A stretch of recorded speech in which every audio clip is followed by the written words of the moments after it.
میرے ناظرین، میرے مسلمان بھائیوں، جیسا کہ میں 8ویں سبق میں آپ لوگوں کو بتایا کہ حضرت آدم علیہ السلام کی تدفین جب مکمل ہوئی تو انسانیت کے پہلے باپ کی تدفین زمین کے پہلے سبق کے طور پر درج ہوا۔ یہی تھی انسانیت، حضرت آدم علیہ السلام کی انسانیت اسی مٹی سے، کہ انسان جو ہے اسی مٹی سے آیا ہے اور اسی مٹی میں جائے گا۔ ادھر بی بی حوا علیہ السلام نے حضرت آدم علیہ السلام کی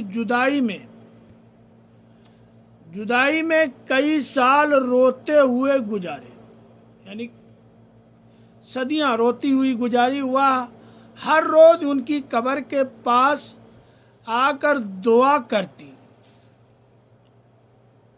اور ان کو یاد کرتی اور اللہ سے ملاقات کی دعا کرتی۔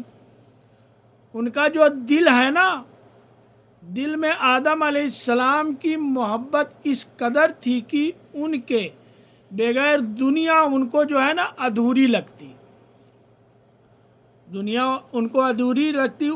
وقت گزرنے کے ساتھ ان کی بھی عمر بھی بڑھتی گئی، یہاں تک کہ ان کا آخری وقت بھی قریب آیا۔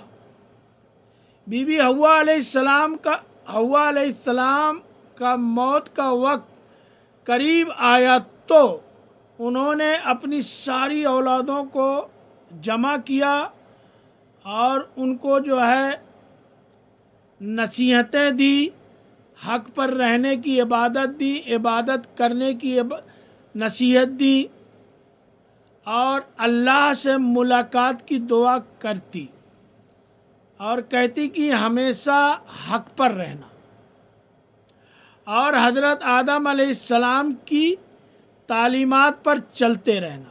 انہوں نے کہا حضرت آدم علیہ السلام کی تعلیمات پر چلنے لگا، پھر وہ آسمان کی طرف دیکھی، یعنی اور جو حوا علیہ السلام آسمان کی طرف دیکھا، ایک لمبی سانس لی اور ان کی روح قبض کر لی گئی۔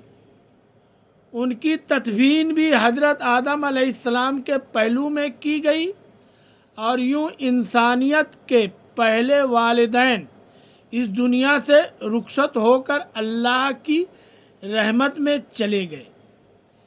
ان دونوں کی قبریں ایک ساتھ تھیں۔ بعد روایتوں سے پتہ چلتا ہے کہ بعد میں طوفان نوح کے دوران سرزمین جدہ کے قریب ایک جگہ منتقل ہوئی۔ کس کی ہوئی؟ حوا علیہ السلام کی۔ اسی نسبت سے اس جگہ کا نام جو ہے جدہ پڑا، اس جگہ کا نام جدہ پڑا۔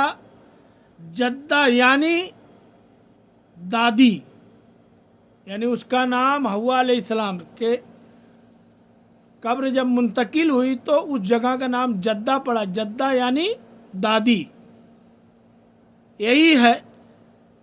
یہی ہے وہ مکان جہاں زمین کی تاریخ کے پہلے جوڑے نے دنیا سے رخصت ہو کر انسانیت کا پہلا باب مکمل کیا۔ ان جوڑوں نے انسانیت کا پہلا باب مکمل کیا اور یہاں سے انسانیت کا پہلا سفر اگلی نسلوں کی طرف منتقل ہوا۔ امید ہے کہ میرے ناظرین، میرے مسلمان بھائیوں، امید ہے کہ آپ کو ہماری یہ ویڈیوز اچھی لگی ہوگی۔ اگر اچھی لگی ہو تو شیئر اور کمنٹ ضرور کرنا۔